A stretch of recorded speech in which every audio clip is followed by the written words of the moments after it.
membership meeting. Beautiful day out there today. We'll hear from our club president. We'll hear from Mr. Domino, Mr. Bagwell. Mr. Domino, we set time restrictions on your.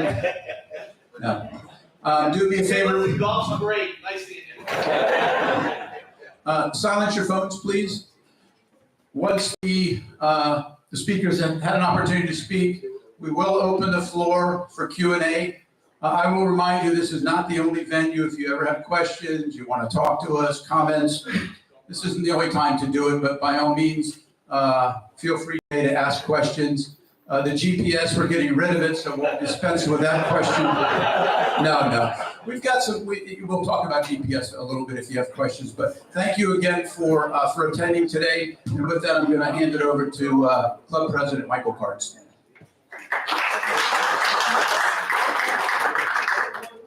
I have to lower this to find mine. Well, welcome everybody here for our annual meeting for the golf. And one of the great things we had this year was the reopening of the Victory Course, and that was in January. And I think everybody's enjoying playing it too.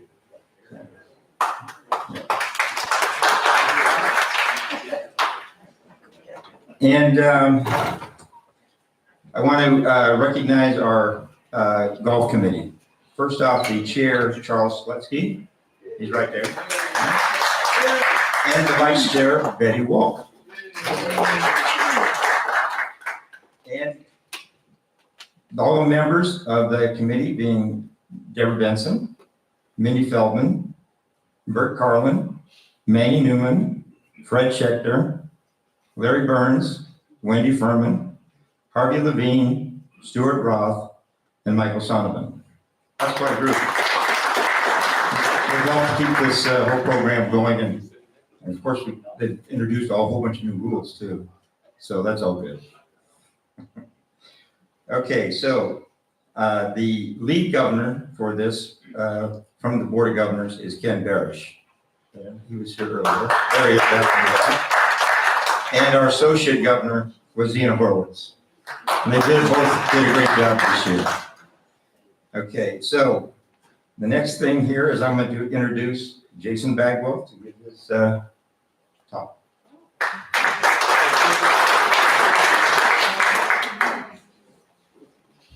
I'm about to raise this back up.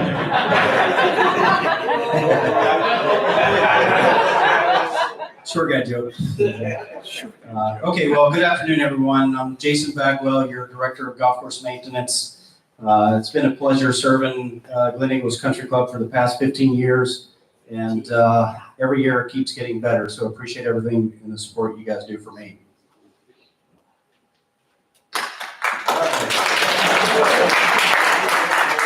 Thank you, Ms. Kartz. Yeah, no, this is something new. You guys haven't seen this glasses thing, but that hit me pretty hard about 48 years old, so about 3 years into this thing. But anyway, I wanted to introduce my staff. First, for the Victory Golf Course Superintendent, Kevin Browder. And then for my Legends Superintendent, Alec McDonald. And then my Common Area Superintendent, Franz Cosmos. And just a lot of you guys don't know about the Common Area Maintenance. That's basically everything that Glen Eagles owns outside both of the golf courses. And just a quick little fact sheet, fun fact sheet about Common Area Maintenance. Franz supervised 17 employees. He's responsible for 7 satellite clubhouses, main clubhouse and grounds, the Community Maintenance Center, Legends Way, Atlantic Avenue, Linton Boulevard, employee parking lot, 2.5 miles of ficus hedge, times two sides, 11 community irrigation pump stations, and 25,000 beautiful annual plants twice per year. And I think he does a phenomenal job of this.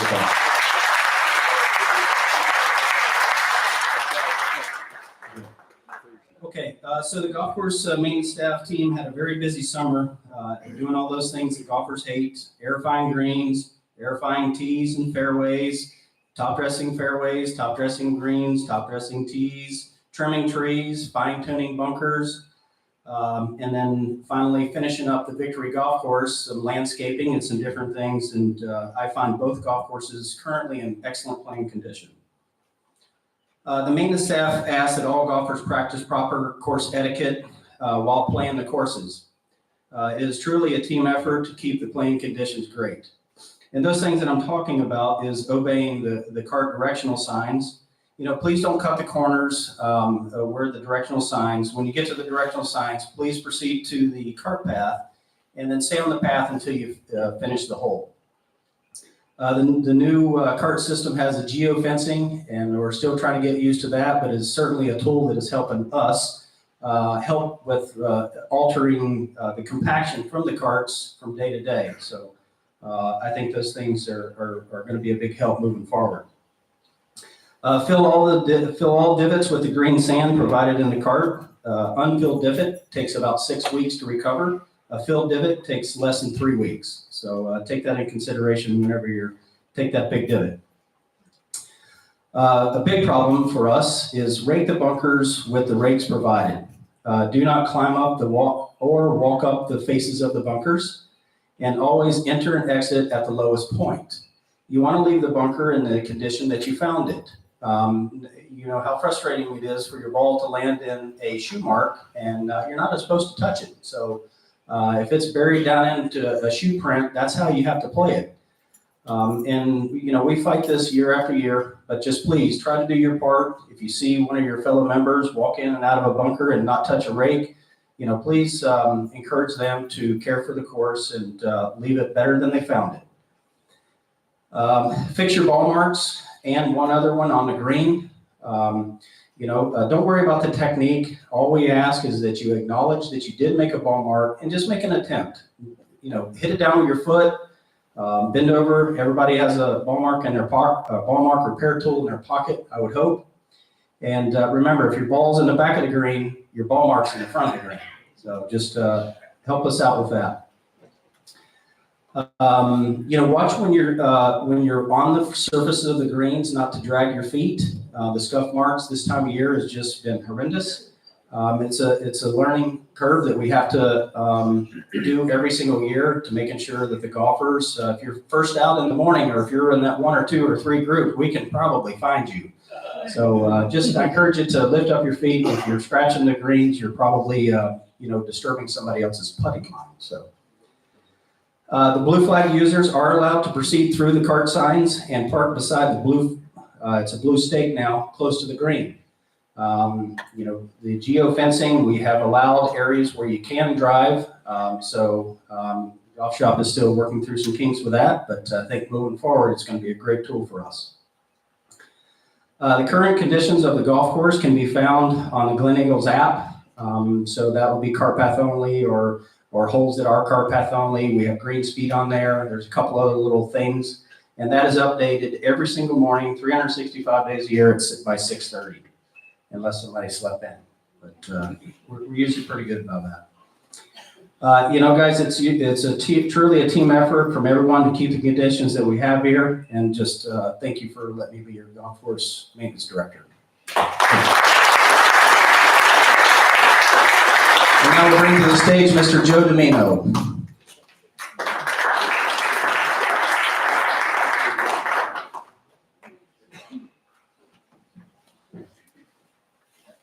Good afternoon, everybody. One of the things I'm just gonna, before I get into my report, everybody has these, correct? Okay, cool. All the dates on there are completely wrong. No, I'm only kidding.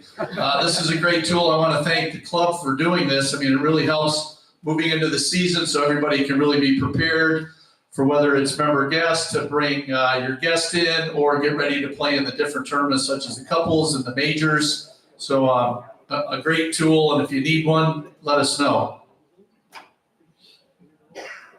Okay. I just wanted to start out with the previous month that we had for November and touch a base with how good it was. Before that, I want to introduce a great team that we've had. And as myself, going into 15 years of being your director of golf, and it's been an absolute pleasure.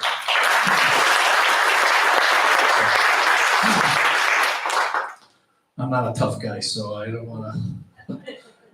Thank you very much. I want to start with Mr. Brian Midget. He's our tournament coordinator, one of our professionals, and Brian's been 16 years and does a fabulous job. Brian.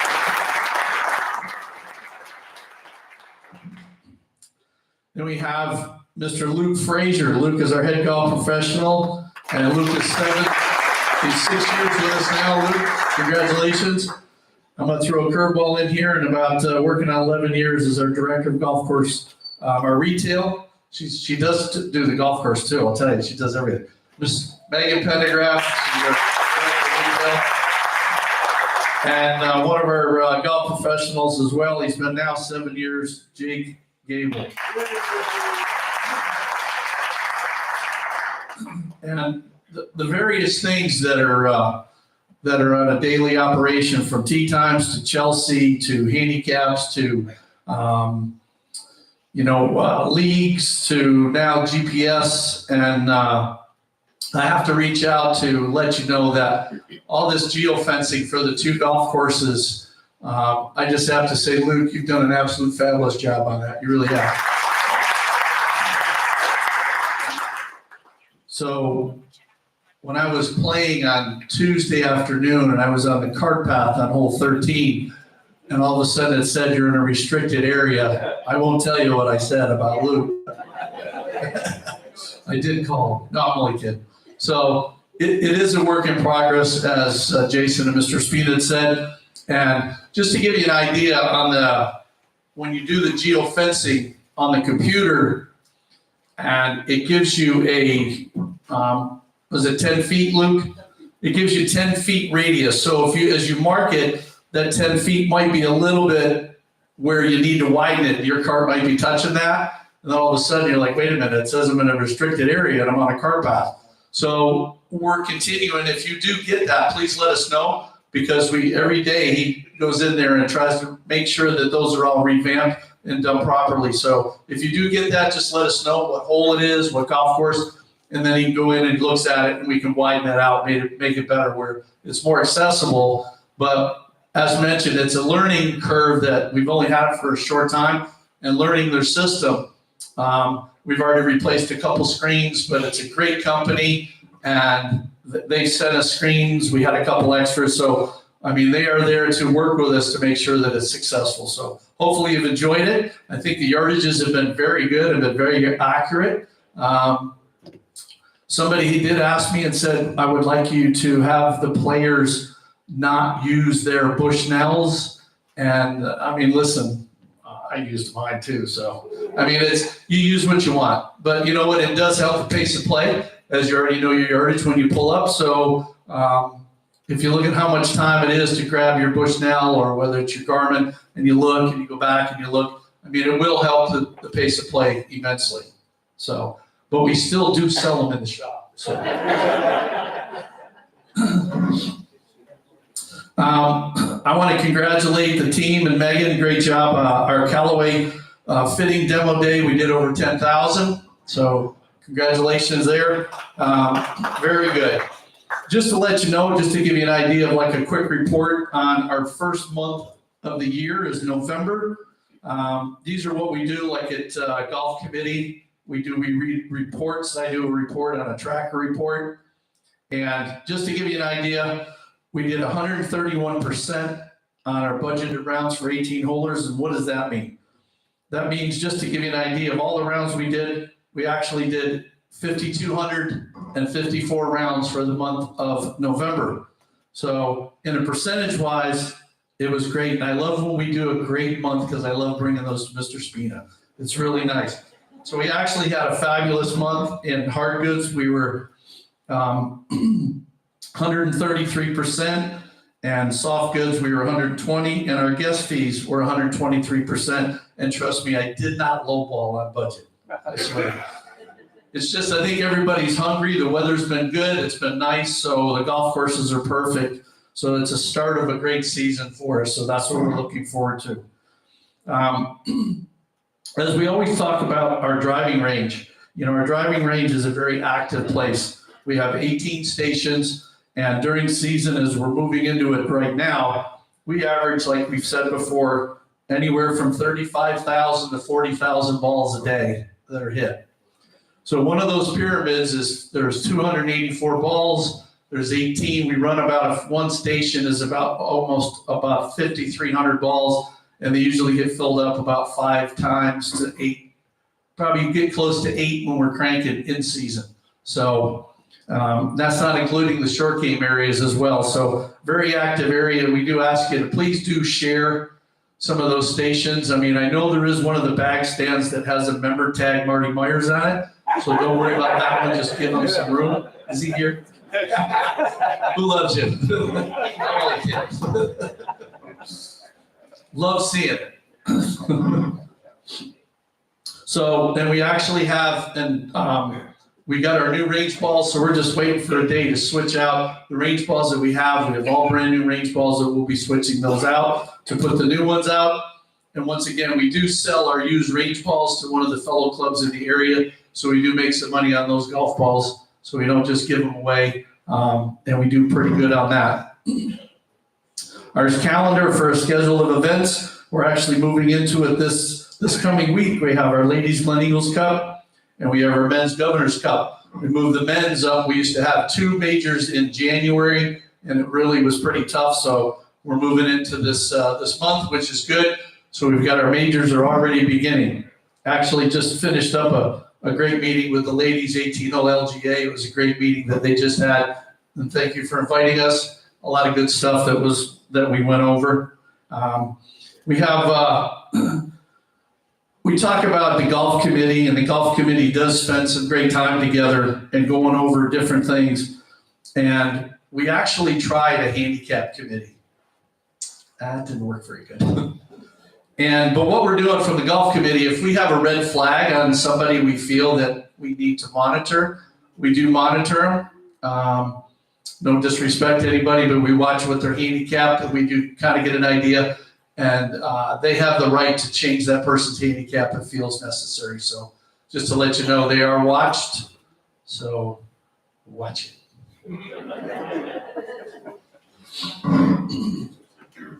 As we move into holiday time, we have our clinics and our grandparent-grandchild, which is on the 27th of December on Friday. It's a 2:30 shotgun. Usually turns out really great for the number of players we have for that.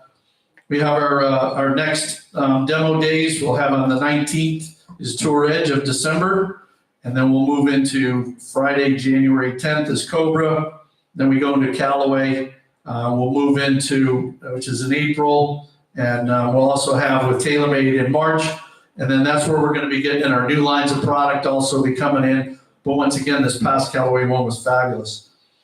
Special orders in the golf shop. I mean, we did 437. Last year we did over 452 special orders this past year. So that door is always open, and she does a great job on getting you special orders, gives you the catalogs if you would like. So please take advantage of that for you. And we always say PGA Superstore is not cheaper than Glen Eagles. People sometimes have a perception that those discount stores are better, but nobody beats your prices.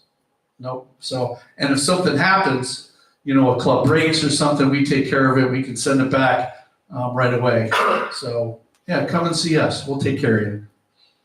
I got to talk about December 15th is our couples event.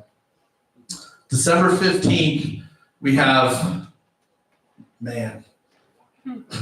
over 300 people signed up. And we only have enough carts I even called Kevin at Addison and said, can I borrow like 30 carts? And we have some people, and I have to tell you, I think this is the first time we've had to have a waiting list. And believe me, it really stinks because we fill the golf course as much as we can. Remember last year we had the Ranger carts we put out there for the players. We put the Rangers on bikes, and we're trying to hold, we have, believe it or not, we have 9 Sixums on the waiting list.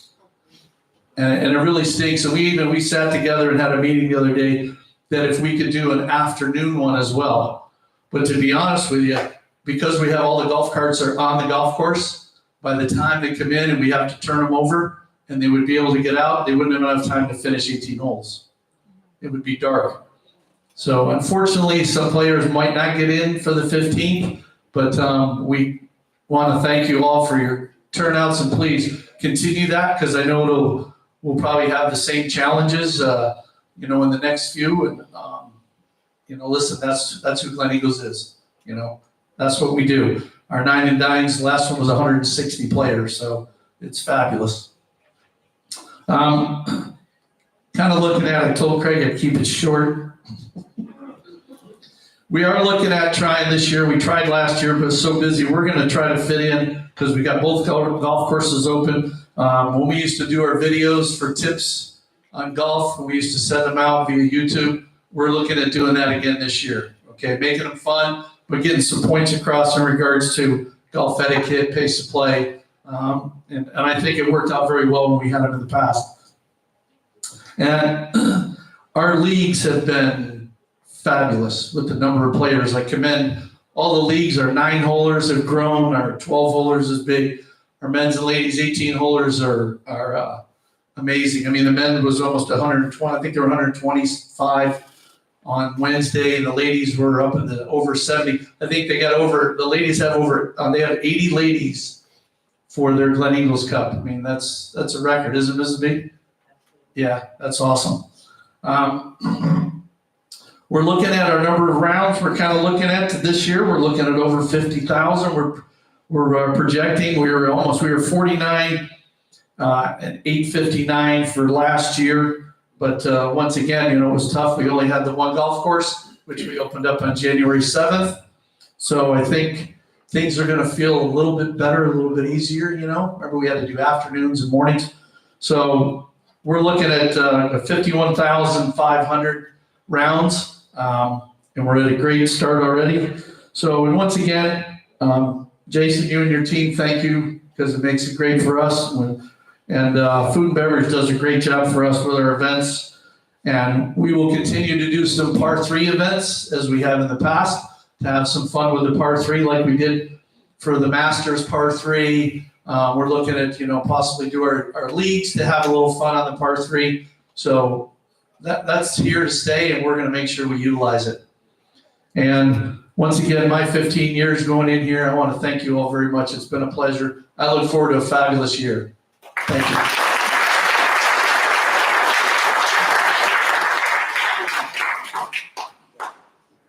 All right, we'd like to open the floor for questions and answers. If you have something for Jason, Joe, of course, I'm happy to answer questions. Raise your hand. We're going to walk around with some microphones. If we can get some help, Reagan, Kristen, Sir Roth over there. Yeah, the question about the scorecards. I don't know if anybody played yesterday. We played the Legends course and had to play, I'm a gold white player.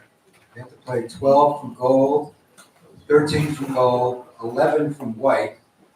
So the card that we had just read wrong. Is that a problem, or are they gonna be fixed, or what? That was during league play? That was a league scorecard? Yeah. We made a mistake on the league card. I made a mistake. So it won't happen again.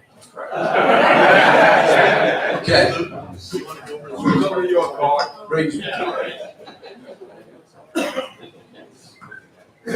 A 7 on Legends, the green tee is incorrect. Fixed it today. Oh my God. You guys are, then I'm gonna ask another one. On the GPSs, are we gonna be able to see the carts in front of us? So the software allows for 4 to 5 holes on each golf course. So we are still in the beta stage of figuring out exactly which holes we want to choose. But the package allows for 4 or 5, or else the cost is astronomical. That's what they told me. It's only allowed for 4 or 5 holes. Ms. Short. This is for, I guess, Jason. It's on? Yes, now you can hear me. I have a question regarding the rakes and also for Mr. Domino and your videos that you're gonna be doing. I have found that the rakes are really all over the place. They're in the bunker, they're out of the bunker, they're lying flat. Or they're in the bunker and they're vertical. Or they're only on the high part of the bunker. You mentioned this about coming in on the high part, and if your ball is in, well, they should be on the low part. You should be going in on the low part, but the rakes are on the high part. And on hole number 4 today, I was in, I had someone that I was playing with, that's actually Sue Slutsky, come over and take a look. I said, I've never seen anything like this. It's unbelievable. It was like Bigfoot had come in and the entire bunker was ruined. So my question is, it seems to me that people are not educated as to where the rake should be. I don't know if guests are educated. And the question I also have is, have you looked into or thought about getting a rake that has its own pyramid so that the only way you can place the rake is part in and part out? So it sort of solves the problem. Do we keep the rake in the bunker or out of the bunker? Thank you. So it sounds like an education. Joe, you've got something coming up. Jason, go ahead. Yeah, so the how we do the rakes here at Glen Eagles is we place them on the low side, half in, half out. And so that's pretty much been the standard for many, many, many years. So just now the rakes get distributed all over the bunker throughout the day, depending on where the golfer came out or in, or where they kicked it, or a mower came by and needed to move it. But an ideal presentation for the bunkers is the bunker rake to be on the low side of the bunker where the golfer is supposed to enter, with the rake head in the bunker and the handle out. And so what we find why we do that is because there's less surface area for a ball to not hit the rake before it goes into the bunker is the idea. So if you lay it beside the bunker long ways, the ball has a higher chance of hitting the rake and not going in, etc. So yeah, learning curve. I just wanted to touch on when you mentioned a little bit about scorecards. We have ordered, and we're waiting any time now. There will be no more one scorecard. The big scorecard, tri-fold, you're gonna have 3 separate scorecards. You're gonna have one for the par 3, you're gonna have one separate card for the victory, and one for the legend. Smaller, a little bit more professional looking, cleaner. You're gonna have 2 different colors, so you'll know which one's victory, which one's legend. So, we're getting to that point where we needed to. Also, I wasn't gonna say it, but I'm gonna say it anyway.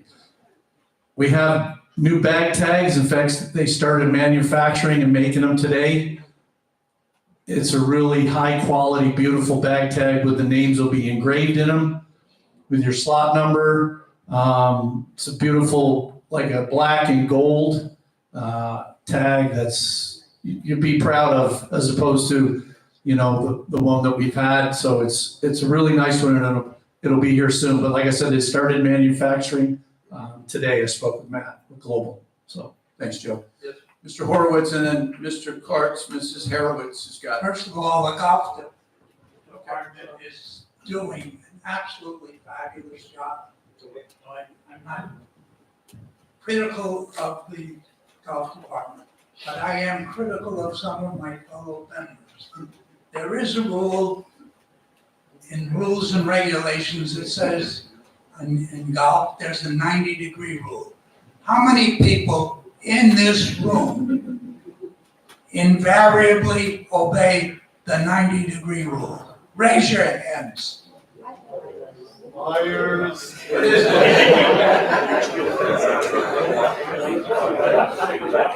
Mr. Horowitz, just to let you know, with the new geofencing, you have to, or you will go to 2 miles an hour if you sneak in there. I tried it the other day, it didn't work. I had to keep going. So the new GPS has that. That's an area that's in an area where you cannot cross and get over. You have to go down the path and then cut over. I hope it'll help. Thanks, Mr. Horowitz. Mr. Brecker, did you have a? Oh, Mrs. Horowitz would like to, Brady, did you bring up, Mr. Carts, and then you've got some questions back there. I have a question about handicap access. Are the carts, if you have a handicap flag, is the cart set to where you need to go?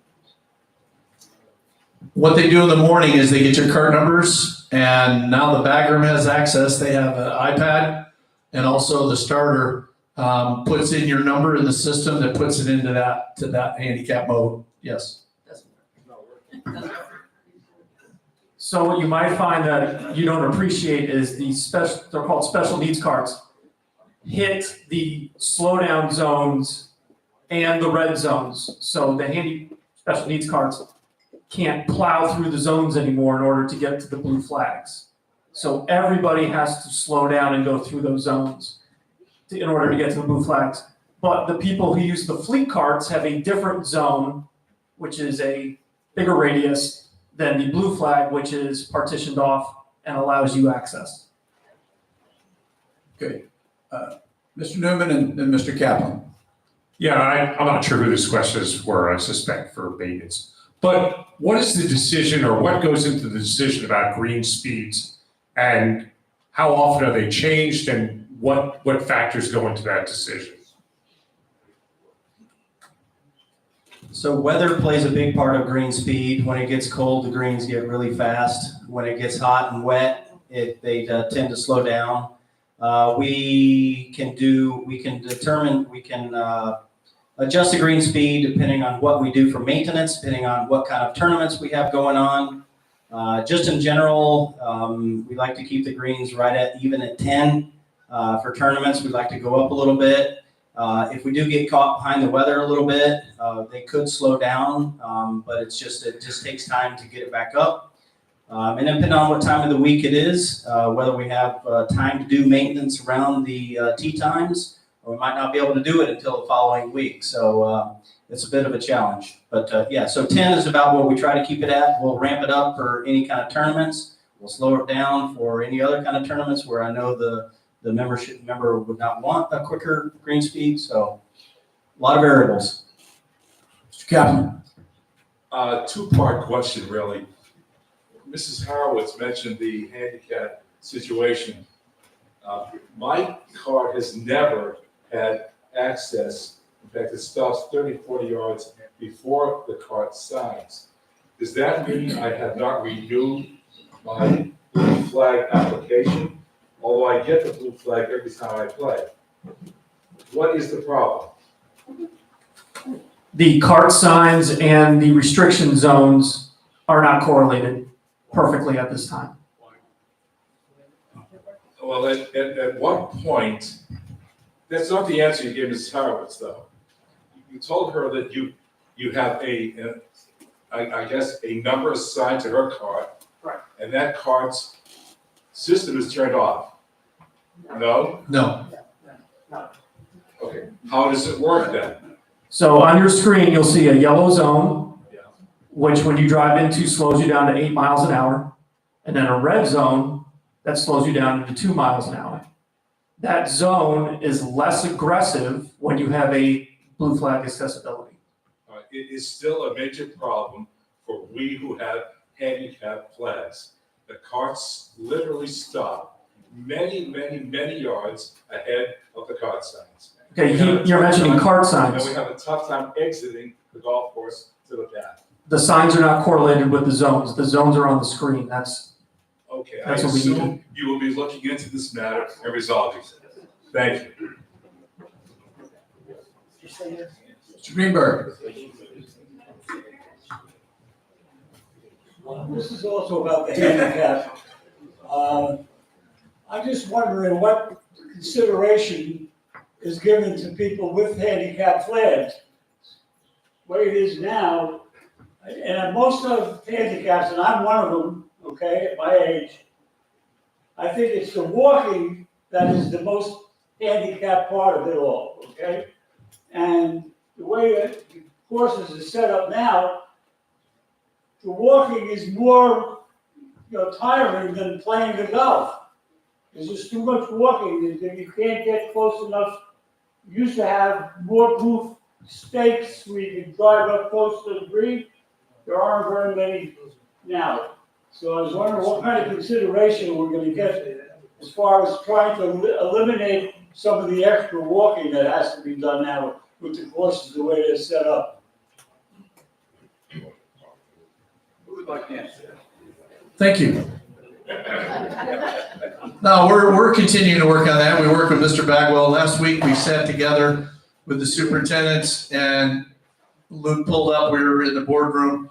And I know Kevin did a lot of moving the red in, which gives you closer access to the greens, which works closer with the signs so they can correlate together. So we've done this a couple times already where we've met together and trying to get the fencing. You know, it's tough when you're on a computer inside and you're trying to picture what you have your green signs on the golf course. So we're trying to get those to, because then don't forget, those green signs have a tendency to move after you have a traffic pattern there and they're worn out. They move those signs back a little bit. So it's an ongoing thing, or do we remove the cart signs and maybe just have one?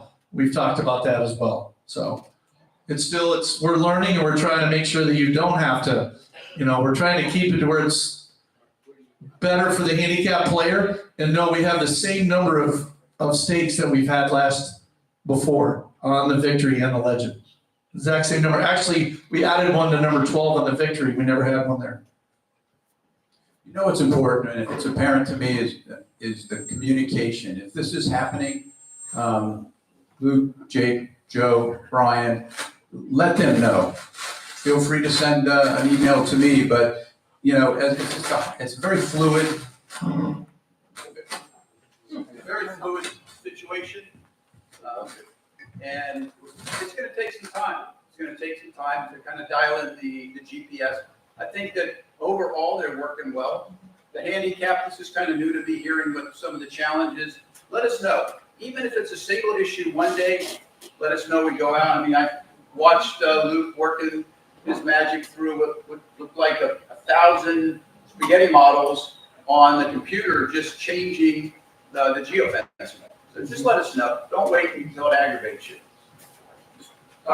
Jason, for the earlier morning golfers, the only complaint I have is the traps are never raked. It's always from last night. It's either residual footprints or it's still damp and wet, and you're playing out of these hard packed sand traps instead of somebody putting the tractor in there, whatever has to do to, rake up the sand early in the morning.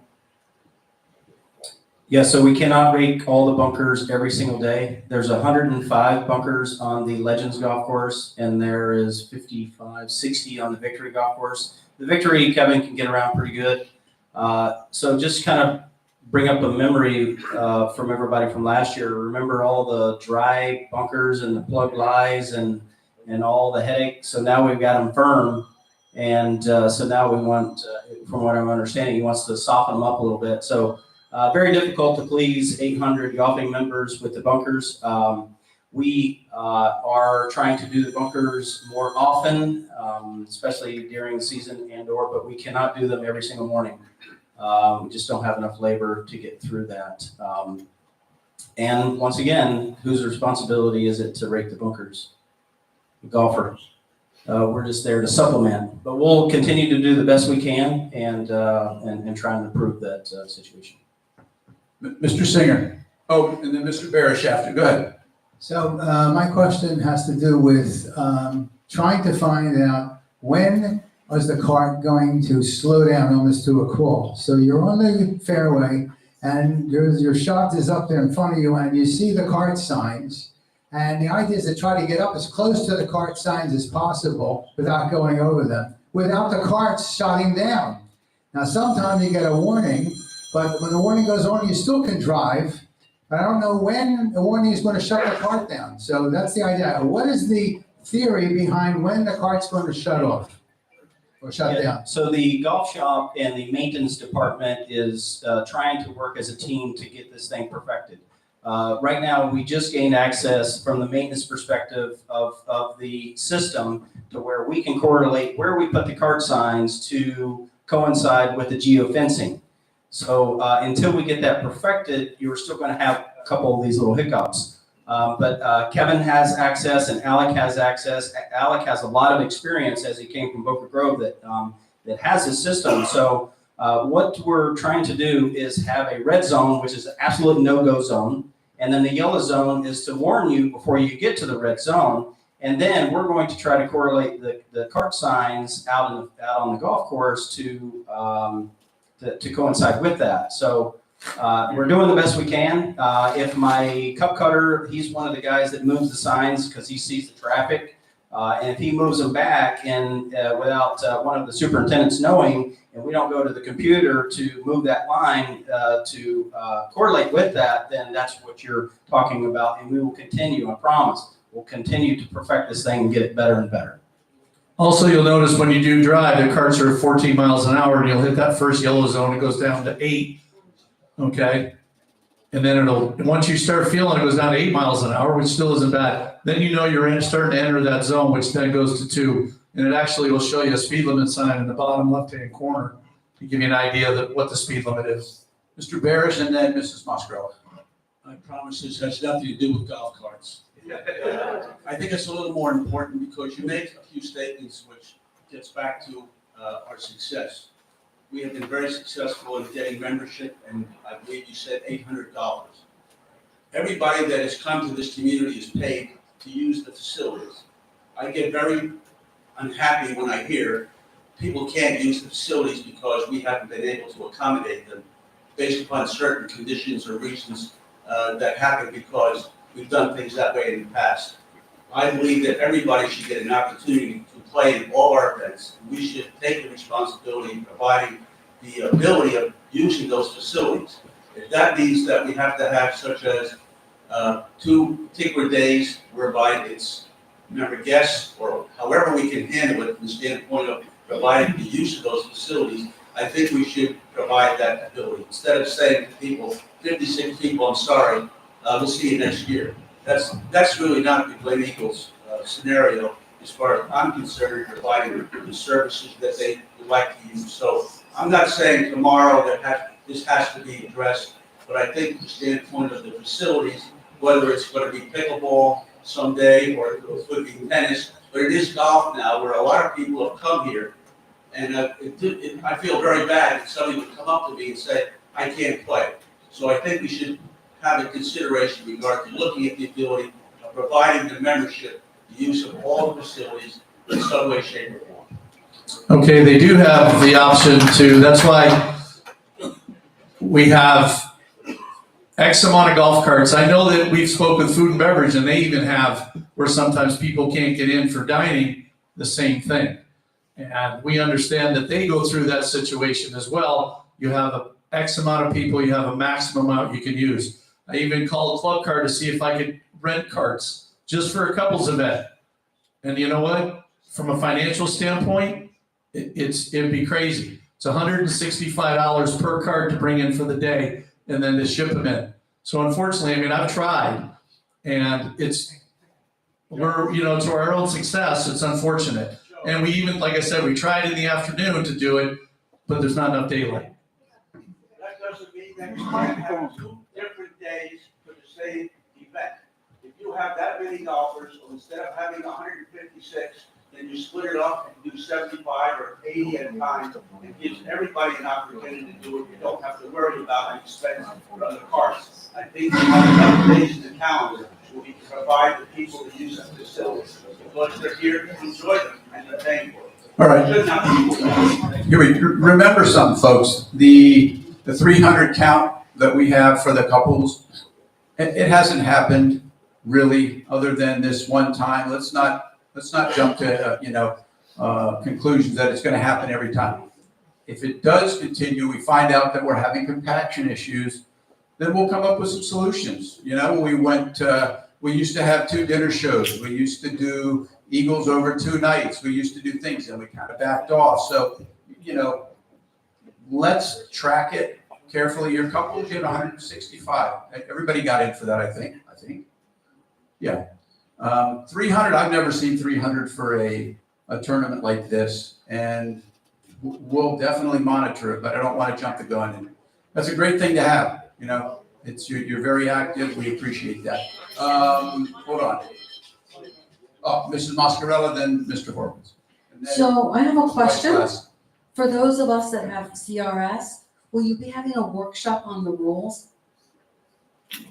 Can't remember Stuff. stuff. We actually spoke at the ladies' meeting today, and that's where, Luke, why don't we just touch base on that? Yeah. We already had this meeting.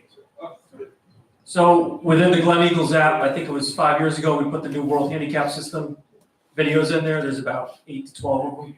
We'll rip those out and we'll put in some basic videos. So when you're on the golf course, you can pull up the app, find out how to take a draw from a lateral hazard. What do I do when I lose my ball, etc. So you got a 1.5-minute video there. Should pick up pace of play. And if not, you don't know the rule, always play 2 balls. That's the best way to do it. Thanks. So I know this has been touched, sorry. All right, good night, everyone. I know this has been touched on before, but I'd just like to bring it to your attention. So I live on Legends 18 in the middle of the fairway, and it's a walking path from Legends across the fairway. I don't know if this goes, I see it because I live there. I don't know if this goes on in other parts of the golf course, but I've seen people walk across there when somebody's teeing off on 18. And you know, whether they're golfers or not, I don't know. Some of them I know who they are and they're new, and I've spoken to them, and it's like, psh, it's not important. Is there any way you can sort of get another message out that's more pointed to people about safety? It's not about walking across the course, it's about safety. Yeah. Christian, we just sent something out for the holidays. It's already out, yeah. It's only as good as what we can get people to read. We can't GPS them or we'd be in good shape, I'm sure. But, you know, it happens more so around the holidays. New members everybody goes through an orientation, you know, so, you know, how do you address ignorance or a lack of wanting to follow rules? You know, you can always call security, but by the time you get to them, they're gone. I know. It happens, and if our rangers see it, we do it. If security sees it, but then, you know, traveling 6 miles of roadways and finding somebody doing it, just we'll stay on it, and please don't address them yourself. Though, let us handle it.